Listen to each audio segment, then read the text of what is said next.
మావోయిస్టులను ఎన్కౌంటర్లు చేసి ప్రభుత్వాలు ఏం సాధించాయని నిలదీస్తున్నారు పౌర హక్కుల సంఘం రాష్ట్ర అధ్యక్షులు గడ్డం లక్ష్మణ్.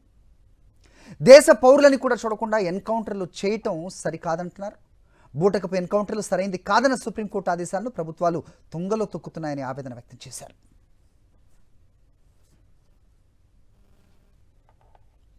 మావోయిస్టులతో ప్రభుత్వాలు చర్చలు చేపడితే మధ్యవర్తిగా పౌర హక్కుల సంఘం బాధ్యత తీసుకుంటుంది అంటున్న రాష్ట్ర పౌర హక్కుల సంఘం అధ్యక్షుడు గడ్డం లక్ష్మణ్తో మా ప్రతినిధి రవిచంద్ర మాట్లాడారు.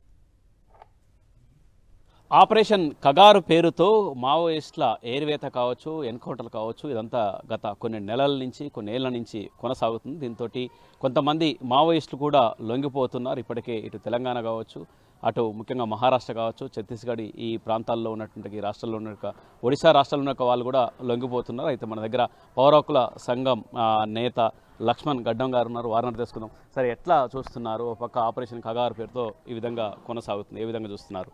పౌర హక్కుల సంఘం నేతగా మీ అభిప్రాయం?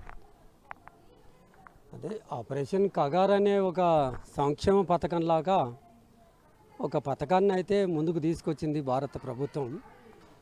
ఆ పథకం ముందుకు రావాలని అది దేశాన్ని పట్టి పీడిస్తున్న సమస్యన 2024లో మొదలుపెట్టిన ఆ కగారు పథకం ఎవరు కోరిండ్రు, ఎవరి సమస్యగా ముందుకొచ్చింది, ఎవరి ఆకాంక్షగా ముందుకొచ్చింది, దాన్ని ఎవరు కావాలని అడుగుతున్నారు?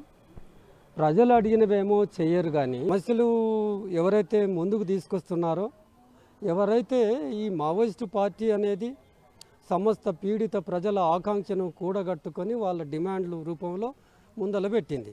అంతేగాని వాళ్ళు ఒక స్వార్థం కోసము వాళ్ళే పైకి రావాలనో, వాళ్ళు సౌఖ్యంగా జీవించాలనో కాదుగా. మావోయిస్టుల పోరాటం కావచ్చు, శాంతి చర్చలతో అటు మావోయిస్టులకు ఇటు కేంద్రం కావచ్చు, ఇది రాష్ట్ర ప్రభుత్వాలతోటి చర్చిస్తే ఎలా ఉంటుంది అంటారు? అదే మరి ఇప్పుడు మావోయిస్టు పార్టీ మేము కూడా పౌర హక్కుల సంఘంగా గతంలో 2004 నుంచి చర్చల ప్రక్రియలో పాల్గొన్న వాళ్ళం. అసలు హింస పెరిగిపోతుందనే కొంతమంది మేధావులు, పౌర హక్కుల సంఘం నాయకులు, మా పూర్వం ఉన్న నాయకులు శాంతి నెలకొల్పబడాలని చొరవ తీసుకొని చర్చల ప్రక్రియను ముందుకు తీసుకొచ్చారు 2004లో. హింసకు వ్యతిరేకం మేము. ఎటువైపు నుంచి జరిగినా కానీ హింస కొనసాగొద్దు, రక్తపాతం కొనసాగొద్దు అనేది మా ఆకాంక్ష.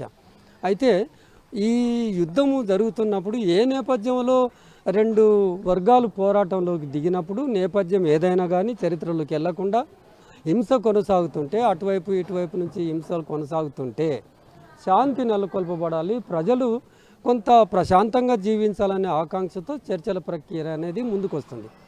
ఈ సందర్భంలో కూడా 2024, 25లో కూడా 25లో చర్చల ప్రక్రియ సరిగ్గా ఇదే మార్చి నెలలో ముందుకు వచ్చింది.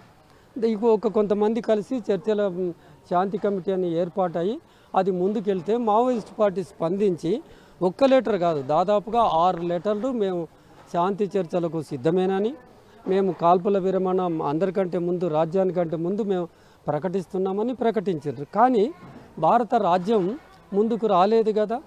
దానికి కారణం ఏమనుకోవచ్చు? చర్చలకు రాకుండా అయితే చర్చలకు ఎందుకు రాలేదు? ప్రభుత్వం వాళ్ళు బహిరంగంగా కూడా చెప్పారు. ఏమంటున్నారంటే వీళ్ళ సిద్ధాంతంలోనే ఒక అడుగు వెనక్కి 2 అడుగులు ముందుకు ఉంటుంది.